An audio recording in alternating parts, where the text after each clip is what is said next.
Wow. Wowzers.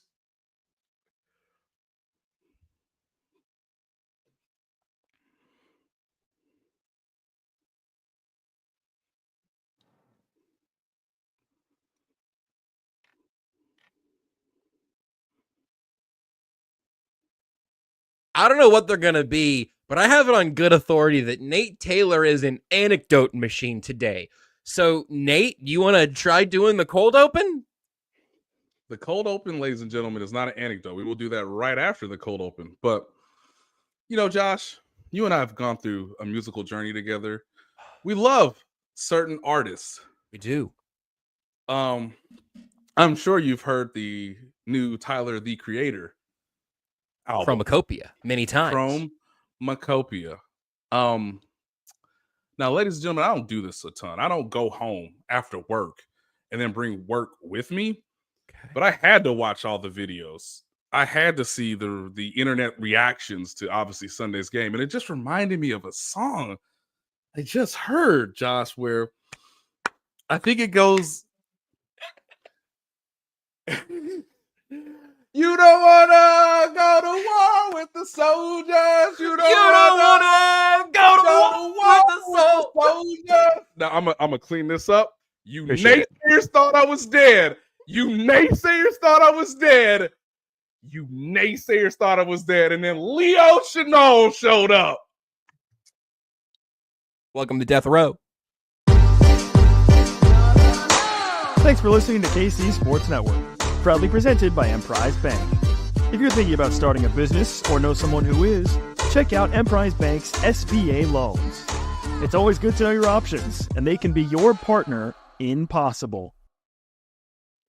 As soon as you began to pop the top on what song that end of that game brought out to you, Nate, I had two thoughts. I had one, I know exactly where he's going, and two, I am nervous about how he's going to sing it, but I know I'm going to sit here and watch just regardless. When the hook, I'll tell you what, it's a hell of a hook to have stuck in your head hard. And the first few days after Chromacopia, that might be the stickiest part on the album. No pun intended. There's a song named Sticky. Seth, Tyler, the Creator, is a rap artist. Never mind. Welcome to Only Weird Games. Joshua Brisco, Nate Taylor, and Seth Keysor. Two of us really enjoyed Chromacopia. Yeah, a hip-hop musical genius not named Kanye West. What? Oh, by the way, used to be the Robin to Frank Ocean's Batman? Crazy, dude. Crazy. If you Only Odd Futures. That was another podcast Nate and I did. Yeah, of course. Now remember, kids, if you think somebody has a reputation and they cannot change, let me introduce you to Tyler, the Creator. Woo! And also, let me introduce you to Leroy Jenkins' son himself, Leo Chanal, who literally made this podcast, I guess, prophetic. Literally said, there's only 1 second left. Hey, make sure you don't leave before the ball is slapped. Don't worry about me, Mike. Don't worry about me, Mike Bennell. It's getting blocked. And he literally said Leo Chanal Jenkins. And the Chiefs are 9-0 because of course they are. And I think the first anecdote, and I'm going to try to do this very quickly in the next 4 minutes, is when the game happens, my initial reaction is, you got to be kidding me. Yeah. You got to be bleeping kidding me. And the second thing is, I don't think Mitch Holthus identified anybody immediately, but obviously because you're on television and there are millions of people watching and the Chiefs are still undefeated in one of the most improbable manners possible, Kevin Harlan's like, it's got to be Mike Data. Wait, Trent Green tells me it's got to be George Karlaftis. The cameraman's like, you want to look at Mike Pennell? And so I spent literally like 5 minutes in the press box after the game, after they did the on the field interview with Patrick Mahomes, trying to identify who actually got the block. And then of course it was Leo. Of course it was Leo Chanal, the most underrated Chiefs player on the defense, which I have written a month ago. So I immediately tweeted that out, kids. Hope you check that out on a little website called the New York Times / The Athletic. So once you identify who it is, once you know you already have a rapport relationship with the player, it's one of my favorite things in all of sports journalism. Okay, not only do we have to explain why the team won and how the team won, but man, there's nothing better when you can distill a game to one person. When you can just distill it to one human being, which means, Leo, I'm sorry. It was the ref.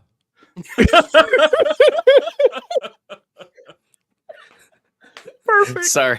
Perfect. No, Sorry, no, I've had a lot of Broncos fans on my X feed as It should be your X feed. That you should make that prophetic Nice. too. Yeah, no, that was no, I'm really sorry. I've had to have a lot of conversations over the last couple days. Please go on, Nate. I'm sorry. Did they think the ref blocked it? I don't. Well, no, because of a call in like the second quarter. That was a technical violation that we've seen Trent McDuffie called for. I don't like it. It's a pretty soft call. But the reality is, it's like, man, we've seen enough of Patrick Mahomes where it's like, if this thing had gone differently in the second quarter, I think they probably would have won. And my Jimmy Stewart is back, by the way. It was Jimmy Stewart again. I'm so happy to hear about Yeah. You want the moon? Well, I'll lasso it up there for you. You want me to block the kick for you? I'll do it. What do you want me to do? You want me to block that kick for you? Well, I'll go up there and block that kick. Sorry, It's the first instance in world history of a Jimmy Stewart Leo Chanal impression. No one's ever done this before. This is just us. Leroy Jenkins. Just. That might have been done. I can't say. No. I finally lost it. I had it and I lost it. That's but okay. no, I'm sorry. I had like to the drop that Broncos. in. I have never rewatched.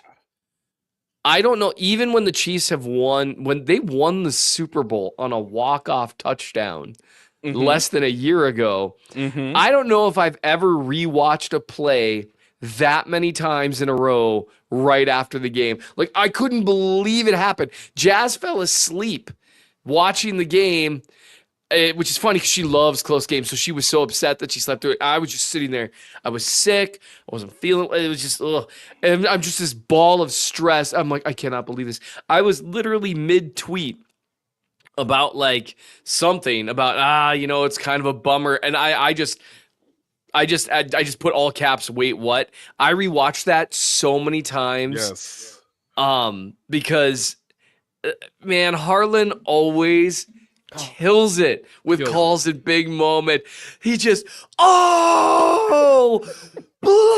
blocked. The Chiefs have won. And I mean, or whichever thing it was in order. I can't even remember what it was. But and then he just lets it. Then he just lets it sit. That's it. Yeah. As the Have you seen one of the clips? I can't remember which walk-off it was for one of the college basketball games, either last March or maybe 2 years ago now at this point. I cannot remember who it was or whatever. But he makes the call and he literally holds back his two color analysts. Yep. And is like, and it's not.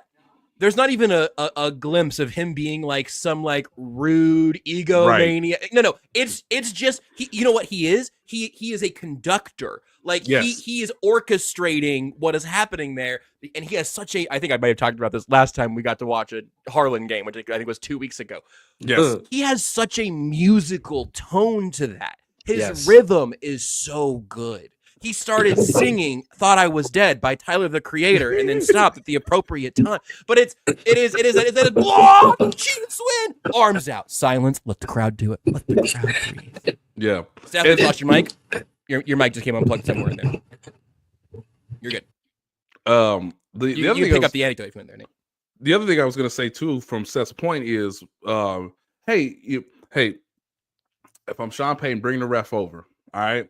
We have done everything perfectly. I have eliminated Patrick Mahomes from ever touching this ball. We're in field goal range. My rookie quarterback showed poise, showed moxie, showed determination, and we about to win this thing. Hey, Will, where you want the ball, son?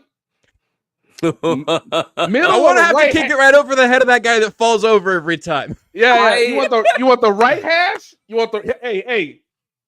Time out. Yeah. Put it on the Man. right hash. Hey, Bo. Put it on the right hash. And Why? Sean was feeling so good too. He was feeling so good. I that was one of my favorite wins that I can remember.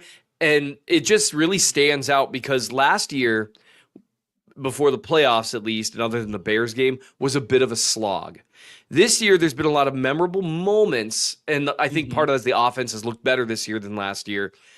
But it's still been kind of a slog, some frustrating moments in games. That moment right there, the pop at Arrowhead that you heard over the TV, like that stuff is why the NFL will, the year is, 25-62.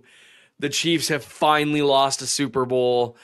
They're still talking about concussion awareness, but they probably, you don't really want to change the helmets. It still says end racism in the back of the end zone. Racism 500 years from now has not been fixed. The Martians are like, man, how is this still a thing now that you guys know there's aliens? All of this is going on.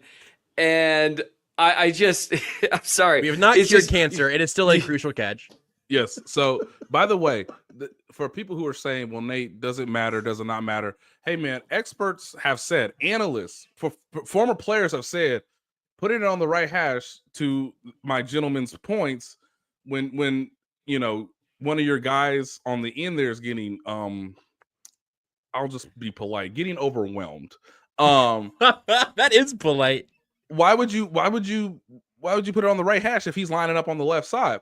Now, Pat McAfee has said this, and I went back and I double checked. Again, this is me bringing my work home, where me and Holly were rewatching it, and I said you have to remember that most of the time it's Harrison Butker kicking from the left hash or the middle of, or in between the hash marks, in the middle. And so for the game-winning kick, that was pretty far against the Cincinnati Bengals, you look back in week 2, guess where he's kicking, Seth? In the middle, in between the hash marks, in the absolute middle of the field. All I got to do is get it up and through the uprights. So yes, Lance is correct in the chat. Pat McAfee really did have a great breakdown of all this. So yeah, they let Leo Chanal get active. They let him get loose. And I cannot tell you guys that from the moment this woman or this man, whoever it is, from a chief staff standpoint, is going to open up that locker room, kids, I have one job. One job. I will be next to Leo Chanal as long as humanly possible. And I will try not to do it in a manner that is clumsy, in a manner that is cringy, and in a manner that is like truly, invasive, right? So there's a thin line you got to really tightrope throughout the course of this, 15, 20 minutes, right? So yes, I'll talk to Trent McDuffie, but Trent, I ain't looking at you. Who's with Leo?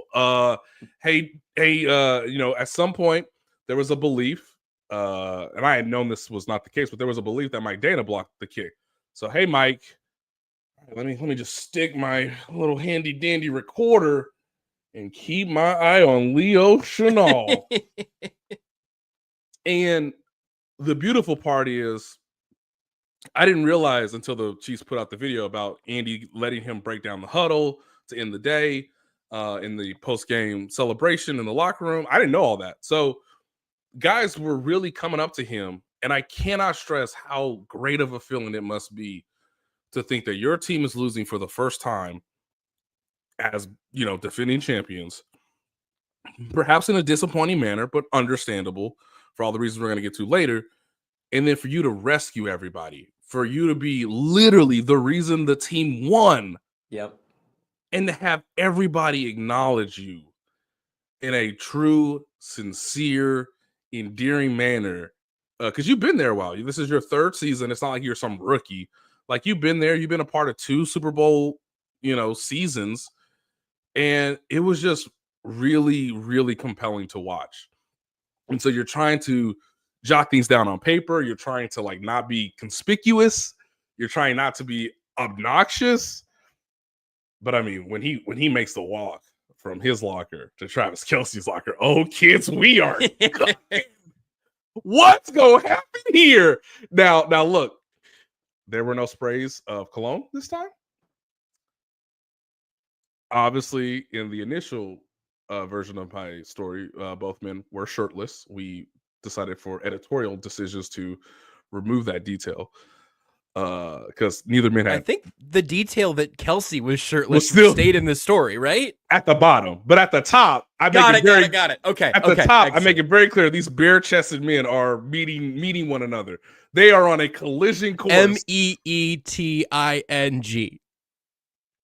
So I'm like, okay, this is the moment where Leo is going to go take his post-game shower. And then the moment he has his post-game shower and comes out with a towel, I got to be right on his ass, like white on rice or white on towel. Metaphorically. Now, look, he stops at Travis Kelce, who, as I wrote in the story, has one of the best parts of the locker room. His locker leads to the showers, the cold tub, the training room, all that cool stuff. And I just wrote as what happens, and I'm just waiting for that one line. What's the one line? If I could just get a little closer, if I could just inch a little closer, maybe closer than any DB when Travis Kelce caught his touchdown pass today. If I can just get any closer, maybe I could overhear something. But again, I'm not trying to disrupt their thing. And then Kelce gives the quote, and I'm just like, we got it, kids. We bleeping got it. Now, what I didn't know was what Leo had specifically kind of wink asked in that moment.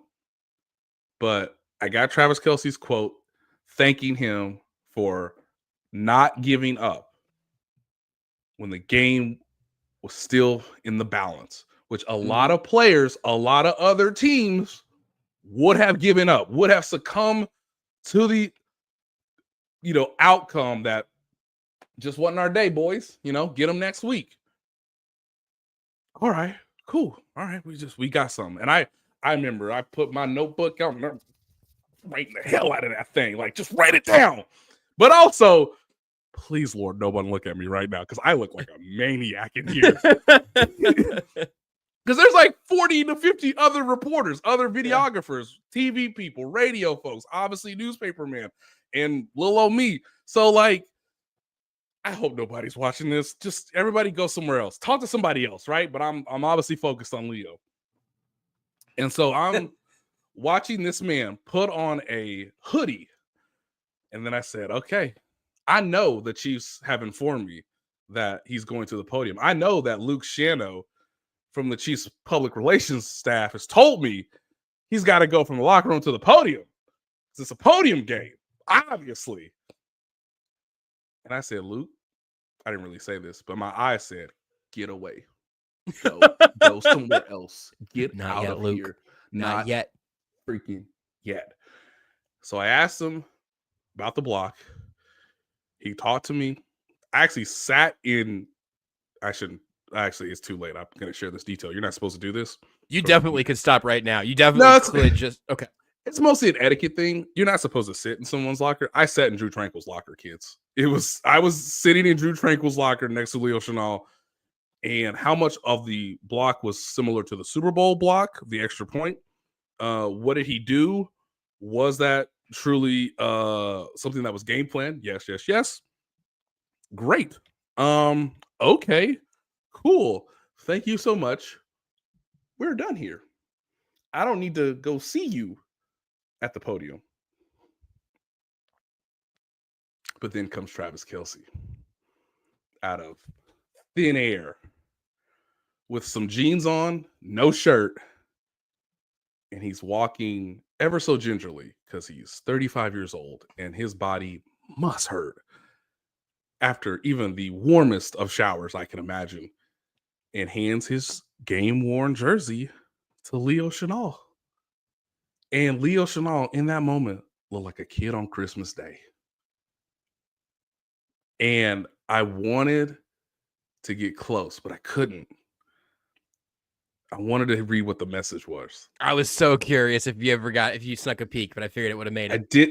I did not, because I didn't want to call attention to it, because I wasn't sure if anybody else in the locker room that was of the media section noticed. Mhm. Travis did it very, very savvy veteran style.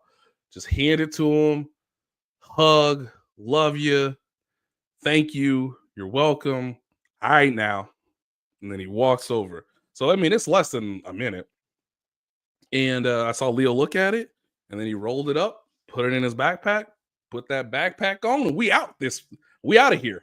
The only detail you may have missed is that Leo did the press conference with his backpack on. Yes. That backpack did not come off, which was a very, very Leo Chanal way to do a press conference. Yeah. So it's it's just one of those moments where not all the time, and I know Seth knows this, not all the time you can take everyone through the locker room scene, because you still got to write about the game, still got to do statistics, why they won, why they lost, da.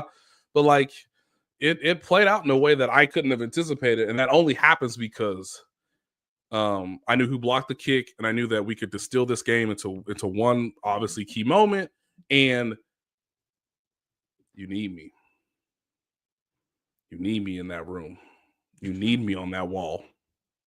You need me asking these questions. You need me peeking, but not peeking at what you think I'm peeking at. You need me to see teammates talking to one another, having interpersonal relationships. You need me in that room. You may not always think it, but sometimes it works out. And yes, to Ice Pyro's point, let's stick the landing. How can you not be romantic about football? How can you not? It's a beautiful thing. It's a beautiful story. It was a beautiful end to that game. Seth, I'm gonna telegraph to you a little bit when you get to talk, because Nate's here with stories today, and sometimes story time with Nate is a big Tuesday. I want to give a couple details that we've referred to but haven't explicitly provided yet, that I think many Chiefs fans may have heard, but especially if this is your main way of consuming Chiefs analysis, maybe you haven't, and I think it's amazing. Yes. This paragraph here is from Andrew Mason on denversports.com.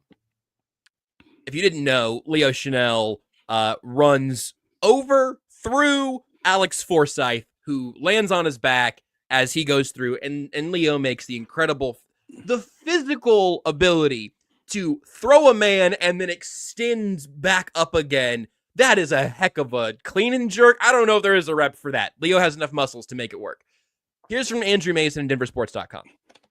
It wasn't the first time Forsyth had been knocked down.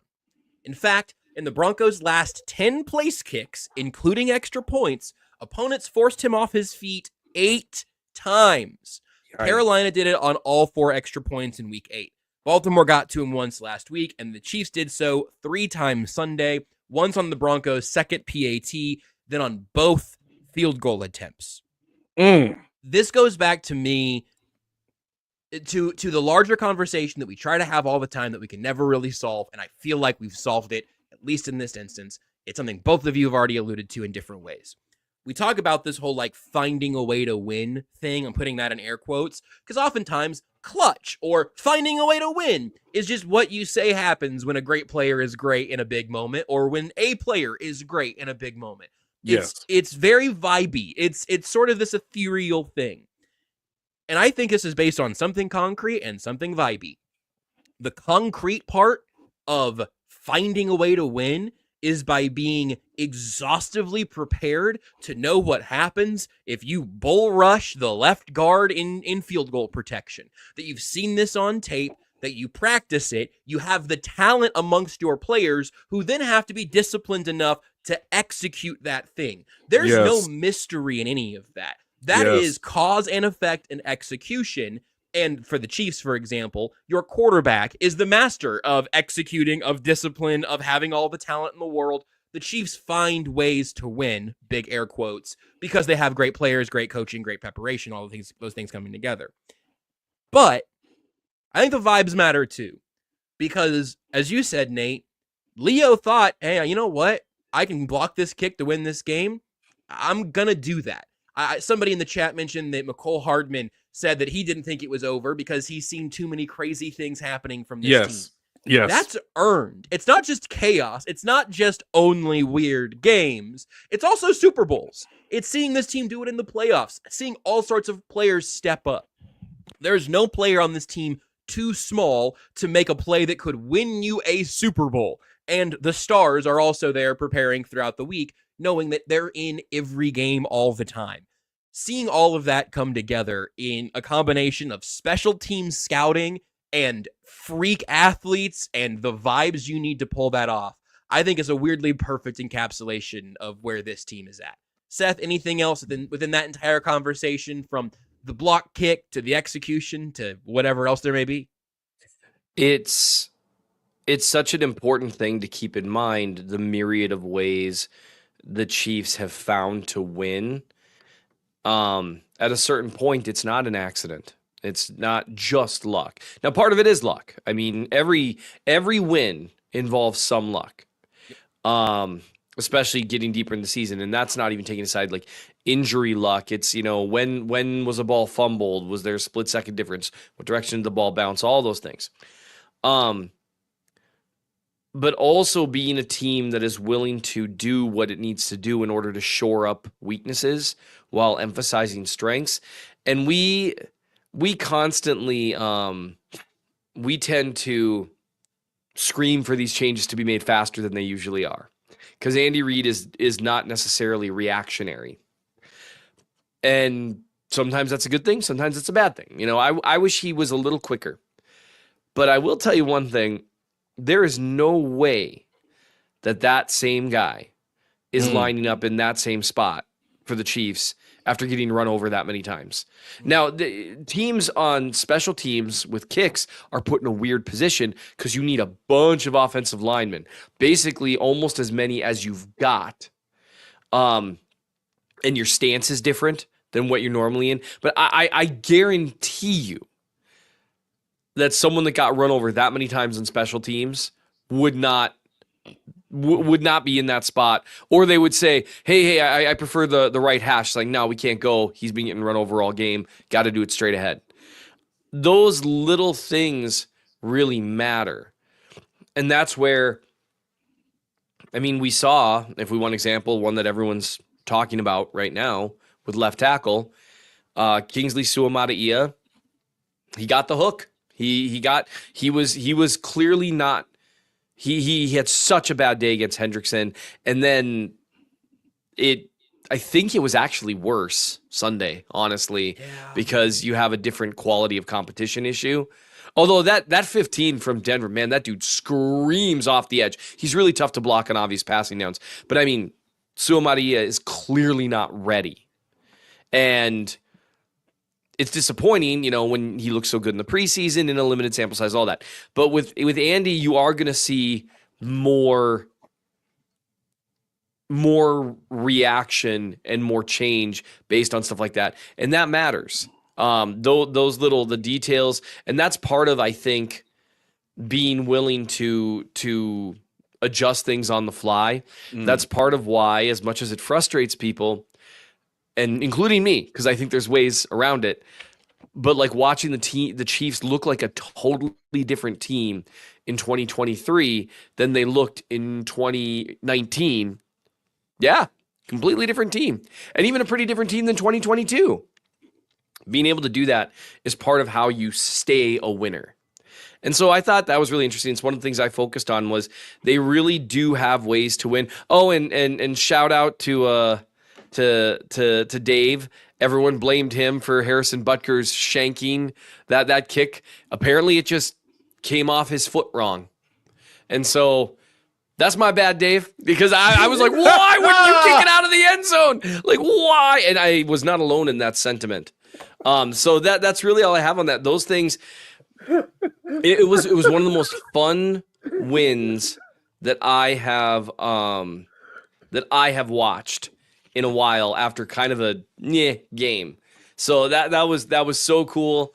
It's one of those reasons why the NFL is never, ever, ever, ever, ever going to die, because moments like that, they're just impossible to replicate. You did refer to some weaknesses from the Chiefs that still have some work to be done, and certainly a rough day from Kingsley. We will take a timeout. We will see if Wanya Morris is available, and then we'll come back and talk about what went wrong along the way. I don't know if it was a fun game. It was a fun celebration. We'll talk about everything else in a second. Shop Chiefs tickets and more with no fees. Plus, save big with code KCSN at ticketsforless.com, the official ticket provider of KC Sports Network. Seth, you said that Nick Bonito came screaming around the edge. Kingsley Suamataia screaming for help would have probably been the best of his moves in retort to that, because Bonito was teleporting around him. It was a mess on a number of ways. The entire offensive line didn't have a great day, obviously. The passing game didn't have a great day. But the things that happened between Wanya Morris's exit and his eventual return, which I think you noted in your story, Seth, I can't imagine they wanted Wanya Morris to need to return to that game, all things considered. He does go back in. They do hold on. I don't know if they win that game if Kingsley has to finish it. Nate, why don't you've got a pin behind your ear, you've got a roster in your hand, and it makes me think that I ought to go to you first. This has nothing to do with what Josh just said. God dang it, Nate. Now I want to shout out Anwar and Milo. Anwar is a good friend of mine, former neighbor, huge Chiefs fan, season ticket holder. I go to his tailgate before every game. That is the tradition now. For the first time in Milo's life, fourth grader, shout out to him. He went to a football game. He went to the Chiefs game. That game was his first Chiefs home game. And he came up to me and he said, "What's in the cup?" Because he was watching adults drink.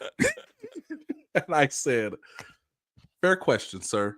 Fair question." Now look at me. Look at Milo. Look at me. All right, now we're looking at a jade citrus mint brewed tea, tall, lemonade, 4 packs of honey, 1 syrup. Steam the lemonade, okay? Steam it, all right? On 4. You need me to say that again? You need me to say it again? Clock's ticking. Don't burn this time out. Spit it out. Jade citrus mint brewed tea, tall, lemonade, 4 packs of honey, peppermint, 1 pump. I did not let him drink it. So look, when it comes to Kingsley Suamataia, what's it like when a fourth grader watches Flip Cup for the first time? Changes your perspective. Now look, when it comes to a rookie, what was the question, Speaking of the Josh? growing pains of youth. What was your question? Sorry. Well, what's the question? What's the topic? You want me to talk about Kingsley? Okay. The left tackle situation at large. Hey, Seth. Look, man, I know it's your first year in podcasting. Okay, I get it. You know, sometimes the game move fast out here, all right? But look, there's going to be a time in the season now. I know you're not starting, but Seth, listen to me. There's going to be a time where Josh falls off the screen, okay? And you got to run things, okay? And it's next man up. You're 1 mistake away or snap away. You're 1 injury away. Hey, man, like, I'm just saying, stay ready so you don't have to get ready. But also, just in the current conversation, I would say get ready if possible. Yeah. And if you're currently, I'd rather not. I'd just as soon be incredibly unprepared for the moment.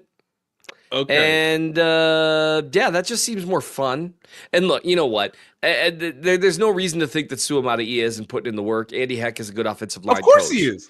But this is my point, though. Of course he's putting in the work. Kids, his upper body looks different than it did in September 20th, right? When he got benched, in essence. He's been working literally. It's really kind of a tough workout waving your arms at guys as they run by you. He's so bulky now, Seth, that actually he no longer can actually move that left arm out further left. He's just sort of like an action figure. This is Seth, so rude. Seth, so mean. Let me get to my point. Of course he's working on things. Of course he's in the film room. Of course he's listening to the veterans. hey, it's the second quarter. You got to go out there. It's one thing to be told something. Yeah. It's another thing to experience it. And kids, every experience Kingsley's had outside of opening night has been, I told you, but now you know. And now I told you, and now you know. Hey, if you don't play well, you might get benched. If you give him another sack, Wanye's right over there. Hey man, if something goes wrong, it's you, dog. It's you. So my second point is, hey, if you've been working on your upper body because Trey Hendrickson got under your pads and moved them. What's his name? Nick Benito?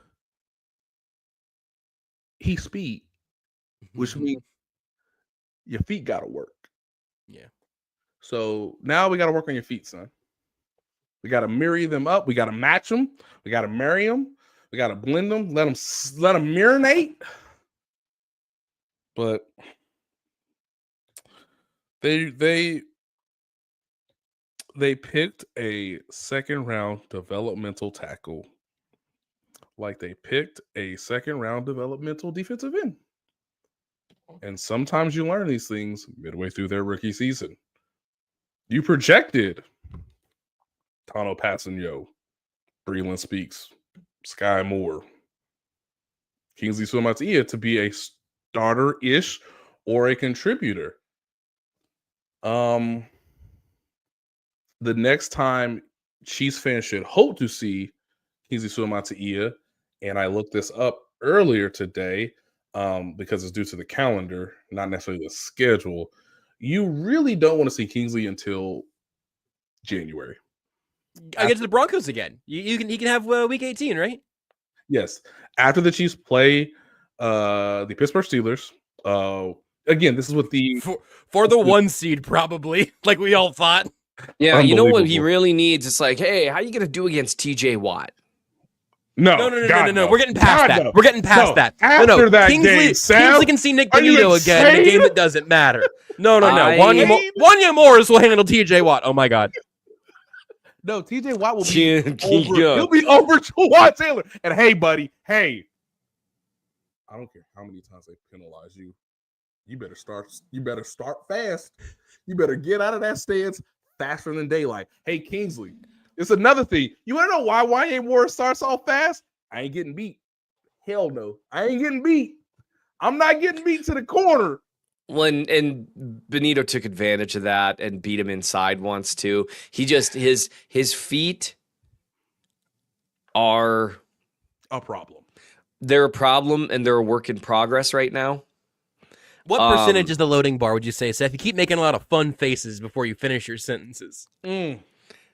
I just think I because I said something mean and now I feel bad. It's just he looks worse currently than he did in preseason. Now, preseason was an incredibly small sample size, and knowing what we know now, I wish Andy Reid would have said, hey, Kingsley, just so you're aware, we're planning on starting you. Because of that, you are going to play literally every snap of every preseason game because I think the issues he's having would have gotten exposed in those games. Interesting.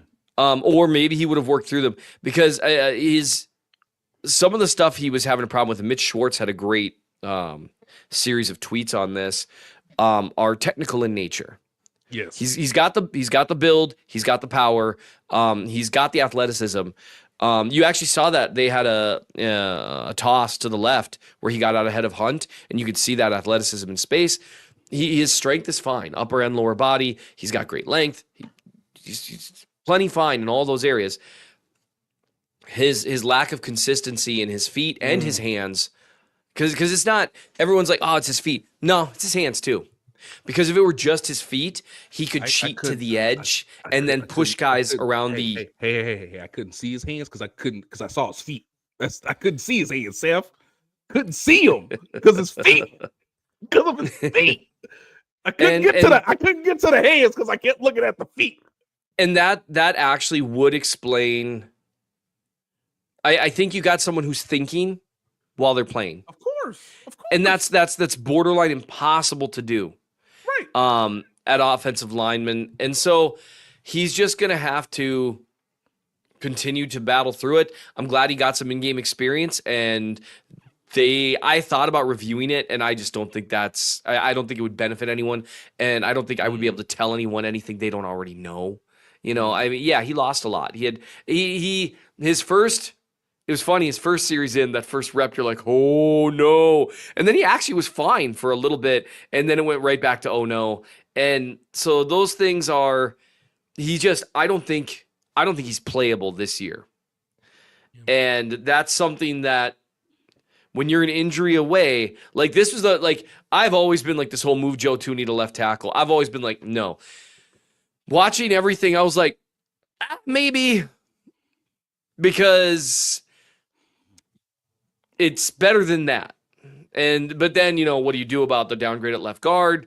But, is that strictly in a Wanya Morris injury circumstance that you would argue for that? Yes. Just check. Yeah. Whereas Morris, and then honestly, one of the funny things is, one of the conversations about Wanya Morris is that he might be better suited for guard because he doesn't have a ton of lateral agility. And I'm out here like, maybe Joe Thuney could play left tackle and Wanya Morris could play left guard. It would be less of a downgrade Morris got at at left least guard. a day or two at camp at guard. Yes, at camp. Yeah. Mm-hmm. And so if he's someone who's comfortable.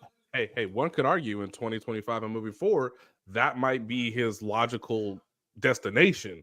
Depending on what happens with Joe Thuney and Trey Smith. So let me, on that note, because you didn't mention any other tackles on the roster there, Seth, and there's a reason for that, because it's just Kingsley. We have talked on this show a few times, and I asked Harold Kuntz about this, or it came up organically talking to Harold last night on the radio, where Ethan Driscoll came up. He said, man, anytime Nate and I walk by Ethan Driscoll, it's just, man, who missed you, huh? So Ethan Driscoll's on the 53, but he's been a healthy scratch every week. Chu Godric is on the practice squad with the International Player Pathway program designation. You don't want that. You don't want that. And Driscoll looking how he looks and not being on the field means he's not playable. That means the coaches have watched and said, he's not playable right now, guys. We cannot put him on the field.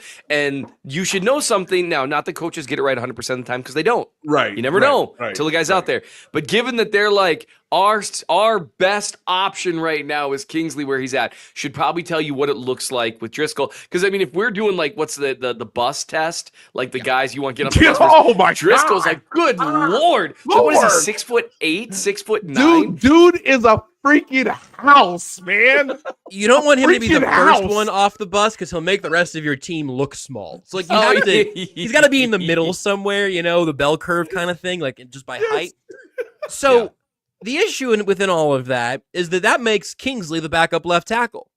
And your backup right tackle is, let me see, rookie Kingsley Suamataia, who's not, as far as I can tell, not getting reps at right tackle.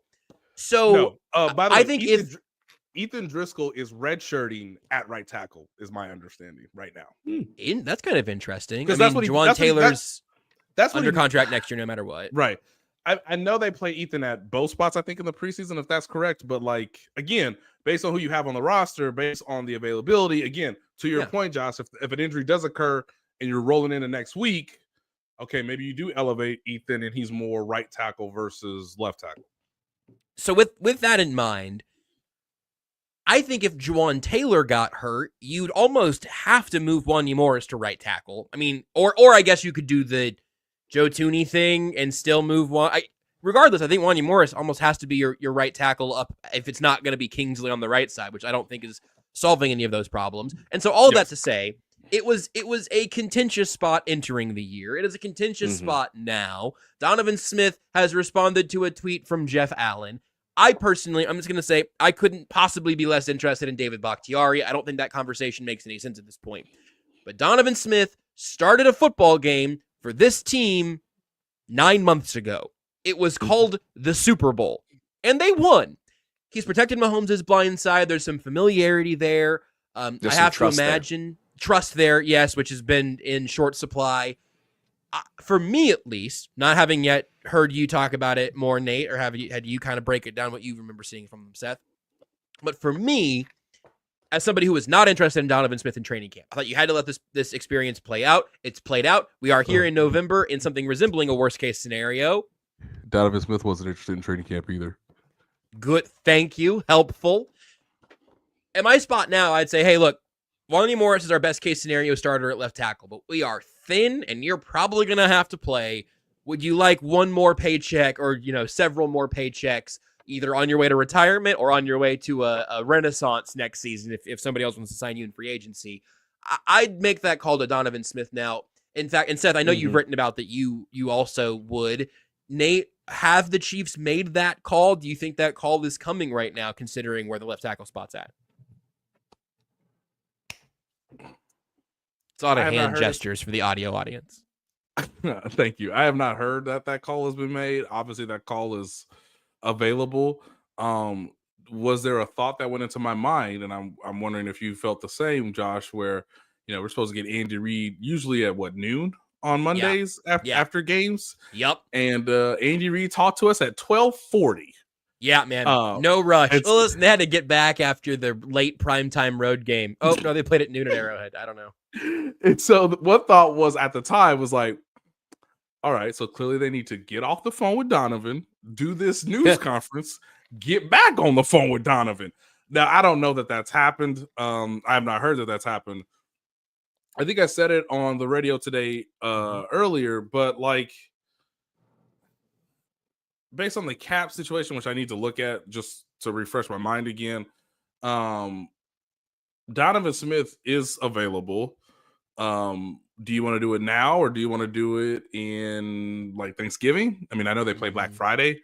It's going to, just for context purposes, it's going to take, Donovan a week or two to obviously refresh his mind on the playbook, get his timing down with his teammates, obviously get into some form of football shape, even though he's not played since the Super Bowl, to your point, Josh. So, it's not like Andy Reid's going to, Brett Veach is not going to sign Donovan Smith and then Donovan Smith's going to play the next game, whatever that is. That's going to take 2 to 3 weeks, which is understandable. That's why it was so remarkable what Kareem Hunt did coming to the team for 1 week. And then they said, hey, dog, I'm sorry. We got to put you out there against the Chargers. That's not normally the plan, but hey, man, we ain't got nobody. Which they're kind of in this situation now. So especially if I don't know if we went over this either, but Wanya Morris's injury is right knee. Is that right? Because he got rolled up on. I think that's right. Yeah, he got rolled up on in the second quarter. He was doing fine in the game too. I think, no issues. He gets rolled up. It's unfortunate. So maybe it's a tweaked knee or, obviously there's some pain there. You've got to make sure you don't want to, you want to lower the injury risk further if you return to the field. He did. So all the credit to him. But look, this is an injury that could linger or, theoretically could get worse. You don't want that. You don't hope for that. But if that happens, one would have to believe and assume that the Chiefs would reach out to Donovan Smith. That if you don't have Wanya Morris for 1 to 2 to 3 weeks, what other options do they have, Josh? No good ones. So I think it would make a whole lot of sense. We'll continue to keep an eye on that certainly as we go. Seth, I want you to crack open one of the other weaknesses you've written about up in the newsletter.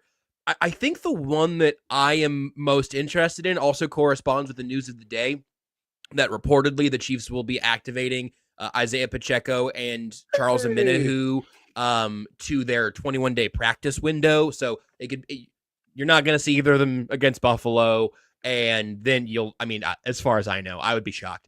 And then you'll see them advance as long as they need to, as slowly or as quickly as they need to. So whenever Omenihu's back, that should help the pass rush. The one thing here that's interesting to me is that by playoff time, Felix Anudike-Uzomah is going to be the 5th defensive end in this rotation. But Joshua Uche has not gotten very much playing time through his first 2 weeks, 15 total snaps, maybe closer to 20, but it's not been very much. George Karlaftis and Mike Dana's back on Sunday. We saw that. He was out there for quite a bit. Then, Malik Herring is going to fall out of the rotation. They traded for Cam Thomas, and that dude's not active when Mike Dana is. So the pass rush, when it's not a Steve Spagnuolo pressure, has been underwhelming this year. And I think we saw that again against Denver, against Bo Nix of all quarterbacks. Where are you at on the pass rush and your level of concern with that? The Chiefs are going to get a high-level pass rush against meh offensive lines because even meh offensive lines, even when they're doubling Chris Jones, who's getting doubled at a rate, I believe, higher than basically any other defensive tackle besides like Dexter Lawrence, and they're both I wish I knew that information, ESPN. Give it to me. Make it available readily, you A's. I love you guys. And so, here's the issue that the Chiefs. Do you have those numbers, by the way, Seth? I could definitely use those numbers, and you got them. I don't have the most recent ones. But this was as of last week or so, maybe 2 weeks ago. The thing, a good offensive line, and the Broncos have a good offensive line. Everyone's going to be shifting protections towards Jones, which is going to result in functional double teams frequently. We call a lot of things double teams that aren't double teams. Sometimes guys are just slid that direction. Sometimes they just don't have a hat on anyone, and so they just find work against who's winning. With Jones, it's intentional double teams and slides consistently. What the Chiefs need, what they have needed is, okay, so it's usually 5-on-4. Okay, 2 guys are blocking 1 guy, which means it's 3-on-3. Someone's got to win. That's the Uche thing. I have a lot of hope for him because he's won one-on-one at a pretty decent clip throughout his career. We'll see once they get him more up to speed.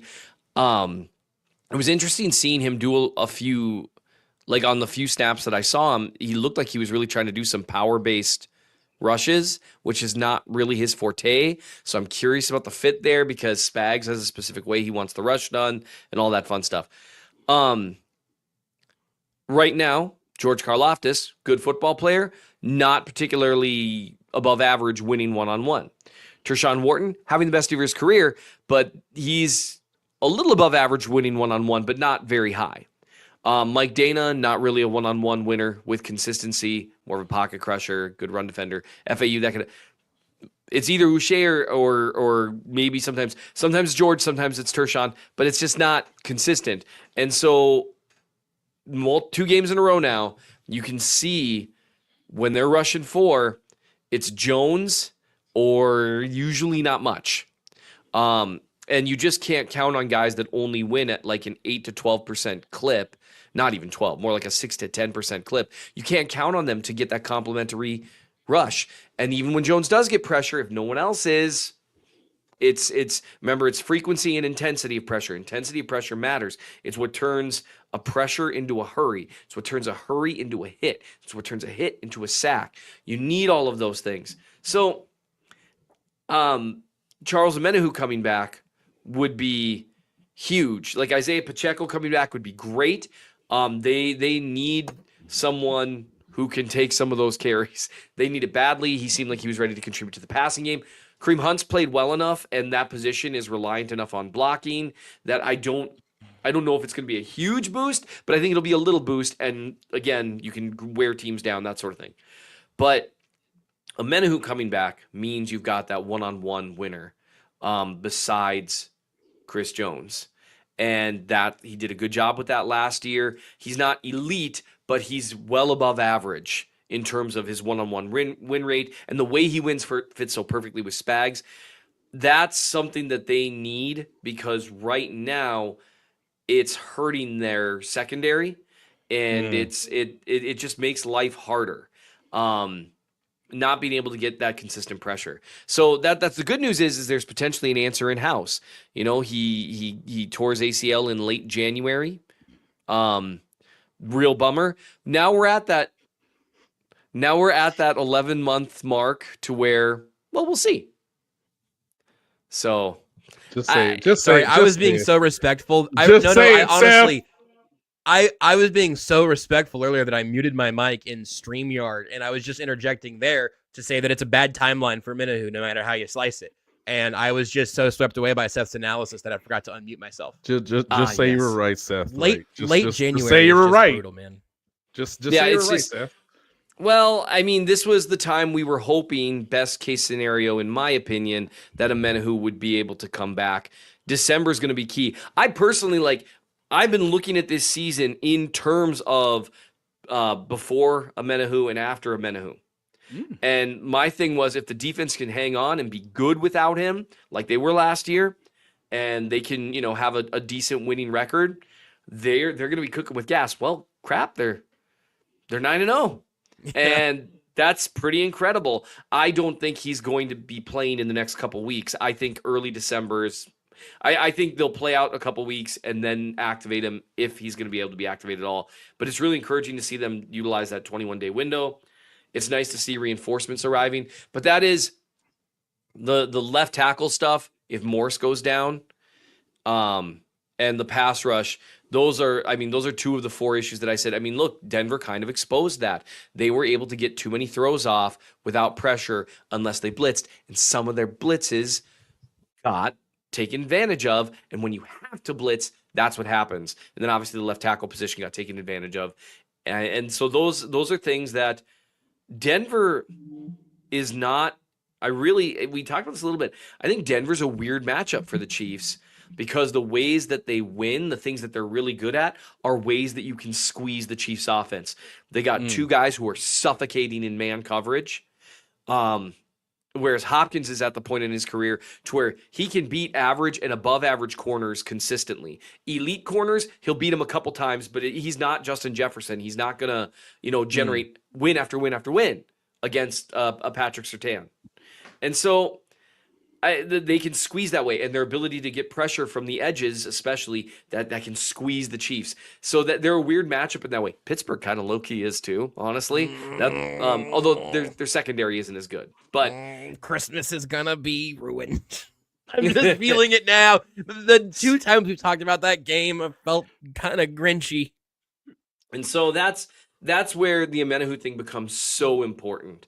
And so, yeah, I just those things worry me. And then, of course, I wrote about some other stuff there too. But those are 2 that if they can get consistent pressure with 4, get the pass rush to go from it's okay to good the way they did last year in the playoffs, they're cooking with gas and they'll be fine. I'll make you pay for the other 2. It's at the ripe old price of $1 a month for a year. So you can check that out in the Chief of the North newsletter. I'll tell you this. They're both about the passing game, one that we've talked about a ton and one that we've talked about a decent amount. That I think we may also unpack a little bit on Thursday. Plus, I'm putting a pin in now. The cornerback group and what the Chiefs did in coverage against the Broncos. The spoiler alert here is it was a lot of Shamari Connor in the slot. It was very, very little Joshua Williams, no Chris Roland Wallace, all Shamari Connor in the slot, all Trent McDuffie on the outside, almost all Najee Johnson on the outside. Some things that we could kick around there, going back to some more like training camp discussions that we had. Some of that makes me feel like we're doing an okay job as a program, where we have been a few months ahead on some interesting storylines. And you can read the other weaknesses Seth has written about in the Chief of the North newsletter, bit.ly/Seth Really Hates Money, if you want to sign up for $12 a year, and that price never goes up because Seth hates money. Nate, you got a couple extra minutes here. I imagine that there's at least one more story in the hopper, by the way, that you were teasing the anecdotes earlier. So I'm just going to say from this moment on, Seth and I, we're just a couple other voyeurs watching this edition of Only Nate Games. Only Weird Nates? I like Only Weird Nates better. Only Weird Nates starts now. Ladies and gentlemen, thank you for staying this long. Now, look, I'm going to do a couple things. All right, 2 things, 2 stories, and then I'll get you out of here. The first is something that harks back to why we love this sport. It is the connections we have from the present to the old and the old to the present. And there is a video on YouTube that you can check out when this story time is over. Thank you, Pass Lou. The zipper is about to come down because I'm about to go right into your heart. I want to tell you, ladies and gentlemen, what the day was. Thank you, Josh. It really sets the mood. So the day was November. The day was November 16th, 1997. I know exactly where I was. I know exactly what I was doing. I know exactly who I was with. The title of this video on YouTube is called Pete Stoyanovich for President. Because, ladies and gentlemen, in this game that was critical at the time in the 1997 season, I'm watching Rich Gannon complete a pass to that might look like Andre Rison. Andre Rison wisely goes out of bounds with 5 minutes left, and there is a shot from NBC into the club owner's seats, and it is Clark Hunt right behind Lamar Hunt, painstakingly watching, knowing that they don't have enough room, they don't have enough time, they don't have enough yards. Rich Gannon takes his chin strap off as angrily as possible, shakes his head as he comes to the sideline because it's over, kids. There's 5 seconds left, and they're going to lose to the Denver Broncos 22-21 until Pete bleeping Stoyanovich walked onto the field. And very similar to Leo Chanal, from 54 yards away, from the right hash mark, Wow. Pete Stoyanovich readies himself, sees the dream, is the dream, and kicks one of the most duck-worthy 54-yard field goals I've ever seen. And the place went bonkers. I'm in the locker room thinking of that moment as I'm tracking Leo Chanal, because it is the first thought I remember that reminded me of that day on Sunday. And I saw Alan Wright, the head equipment trainer, who was on the field that day when Pete Stoyanovich made a 54-yard field goal to upset the Denver Broncos as time expired. And I asked Alan Wright, does it feel similar or is it different? Do you remember a game quite like this, a win quite this way in this particular manner? And he said, Nate, hell no.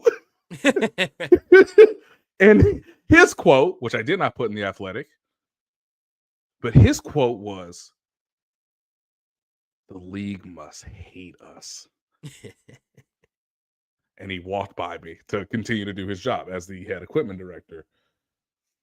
Now, I want to remind you that somewhere in Is that this the transition between stories, or is this is story number 2 now? Psych halftime show of Nate's story time? Tucker, give me the graphic that I haven't seen before. Hey! KCSN's doing a giveaway. I have seen this graphic. I just forgot what it was about. If you go and buy merch at shopkcsn.com in the next 72 hours. Step 1. Presumably that includes, right? I don't. Starting whenever BJ said it started. Buy merch at shopkcsn.com in the next 72 hours, which have started, maybe it's 68 hours if you're listening to the podcast later. I don't know. Step 2, you are entered to win 2 tickets to the Chiefs-Texans game. And then step 3, I'll do the first 2 steps, but I'm not going to do step 3. It says watch Wednesday's episode of the KC Laboratory to see if you won. Maybe we Was can. Kent in that show? Yeah, Wow. most of the time. Kent actually will not be on that show this week, so you can watch it and it will be okay. It is just going to be Matt Hamilton, Matt Lane, and I think myself. We'll see. I'm a game time decision. I might hop on. And Matt Franklin. That's great. I can't wait to tune into the Matt show. All right, so turn into the KC Mattpatory, and you can see if you win there. So that's if you buy merch in the next 72 hours at shopkcsn.com. Enter to win 2 tickets to Chiefs Texans, and check out on Wednesday to see if you've won and enjoy watching the Mats Kent free. All right, Nate, back to you. Now the second half of story time with Nate. I'm sorry, Pat Lou. The next story is not about Andre Rison, and I'm sorry, Nate Dogg. The next story is not about Tamarick Vanover, both of which played in this game. Now, I want to remind you guys that on November 16th, 1997, in Arrowhead Stadium, that was some kid's first ever NFL game. Okay. And what it harkens back is to the emotions and the memories we all have of our first NFL game. And I want to tell you about one particular child's day. No, this is not about Milo. This is near and dear to me because this is family related, right? My family, through the loving confinement of a marriage, had some family come from out of town. And I approve this story already. Aunt Carol, I love you. Thank you so much. The food was excellent on Saturday night. We did a miniature bonfire. It was a great moment. All the kids were playing around. Obviously, this includes Hayden as well. And so Carol, I believe, as a Christmas gift or as part of her Christmas gift, invited Nick and Kristen to bring the four of them and their son Chance to Arrowhead Stadium on Sunday for Chiefs Broncos. Now, what's interesting about this is that Nick, Kristen, and Chance are Bronco fans. And right before we left the house on Saturday night, right as I'm trying to convince Nick that maybe, based on the trap game nature of it, where we are in the schedule, the fact that Bo Nix is actually looking better than Caleb Williams, hey man, any given Sunday, of course the Broncos could win. I don't think they're going to win, but of course they could win. And then they popped the trunk on me. And they said, you want to see Chance's sign? And I said, yeah, man, of course I want to see Chance's sign. It's his first NFL game tomorrow. He a Bronco fan. It said, the sign was so adorable. It had the Broncos logo and the NFL logo. And obviously the sign said, hey, this is Chance's first NFL game. His dad, his aunt did him right, okay? And they were close. They were in the corner of the end zone, pretty close to the right hash when Will Lutz sets up for the game-winning field goal. You are not a fan until you go through what Chance went through.